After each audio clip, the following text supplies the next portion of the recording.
আসসালামু আলাইকুম। কিছু বাক্য আছে এমন যেগুলো পড়লে বুকের ভেতরটা হঠাৎই ফাঁকা হয়ে যায়। একটা মৃত শিশু দেখা করতে গেছে তার জীবিত বাবার সাথে। এই লাইনটা কোনো কবিতার না, কোনো গল্প থেকে নেয়া না।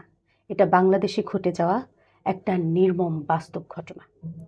একজন বাবা যিনি কখনো নিজের সন্তানকে কোলে নেননি, শেষবার কারা ফটকে বসে একটা ৯ মাস বয়সী নীরব মৃতদেহ দেখছেন।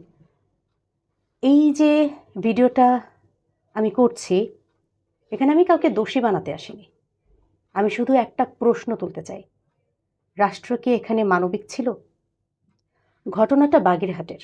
সাদ্দাম সদর উপজেলা ছাত্রলীগের সভাপতি, 10 মাস ধরে কারাগারে আছেন তিনি। এই সময়ের মধ্যে তার স্ত্রী 22 বছর বয়সী, ওনার নাম সম্ভবত স্বর্ণালী, সে নিজের 9 মাসের শিশু বাচ্চাকে পানিতে চুবিয়ে মেরে ফেলেছেন এবং তারপরে তিনি নিজেও আত্মহত্যা করেছেন। এটা শুনলেই বুকটা কেমন যেন ভার হয়ে আসে। কিন্তু যেটা আরও বেশি কাঁপিয়ে দেয় সেটা হচ্ছে এর ঠিক পরের ঘটনাটা। স্ত্রী আর সন্তানের মরদেহটা শেষবারের জন্য দেখার অনুমতি বা প্যারোল কিন্তু সাদ্দাম পাননি। বাংলাদেশের নিয়ম অনুযায়ী নিকটাত্মীয় মারা গেলে বন্দীকে সর্বোচ্চ 12 ঘন্টার প্যারোল দেওয়ার সুযোগ আছে। এই নিয়ম কিন্তু নতুন না।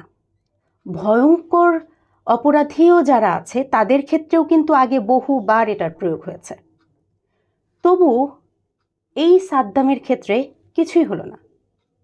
শেষ পর্যন্ত মরদেহ দুটিকেই 95 কিলোমিটার দূরে যশোর কারাগারে নিয়ে যাওয়া হলো, যাতে বাবা কারা ফটকে বসে শেষবারের মতো স্ত্রী আর সন্তানকে ছুঁয়ে দেখতে পারেন।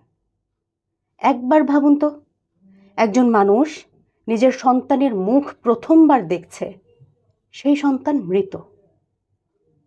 এখন প্রশ্ন আসে, সাদ্দাম কি খুব ভয়ঙ্কর কোনো অপরাধী? তার বিরুদ্ধে যেসব মামলা সবই 2024 সালের পরের। একাধিকবার জামিন হয়েছে, প্রতিবারই নতুন মামলায় আটকে রাখা হয়েছে। এমনকি মামলা বাগেরহাটে, কিন্তু তাকে রাখা হয়েছে যশোরে। কারা কর্তৃপক্ষ বলছে তিনি ঝুঁকিপূর্ণ, কিন্তু প্রশ্নটা এখানেই, ঝুঁকিপূর্ণ হলেই মানবিক অধিকার বাতিল হয়ে যায়? প্যারোলের আবেদন হয়েছিল, কিন্তু এক দপ্তর বলেছে এখতিয়ার নেই, আরেক দপ্তর বলেছে আমাদের কাছে আবেদন আসেনি। এই যে ঠেলাঠেলি, এই ঠেলাঠেলির ভিতরেই শেষ হয়ে গেছে একটা পরিবারের শেষ সুযোগটুকু পর্যন্ত। এই সিস্টেমটাই কি সবচেয়ে বড় অপরাধী না? এই ঘটনায় কেউ খুন হয়নি, কিন্তু মানবিকতা নিশ্চিতভাবে মারা গেছে। একটা রাষ্ট্র যেখানে মৃত শিশুকে কারা ফটকে এনে বাবার সঙ্গে দেখা করাতে হয়, সেই রাষ্ট্রকে আমরা কি বলবো? আইনের রাষ্ট্র নাকি নির্মম নিয়মের রাষ্ট্র? আমি কোনো রায় দিচ্ছি না, আমি শুধু আপনাদের জিজ্ঞেস করছি, এই ঘটনায় গলতটা কোথায়? মানুষের মধ্যে নাকি সিস্টেমের ভেতরে? কমেন্টে লিখুন আপনার মনে কি প্রশ্ন ঘুরপাক খাচ্ছে। ধন্যবাদ।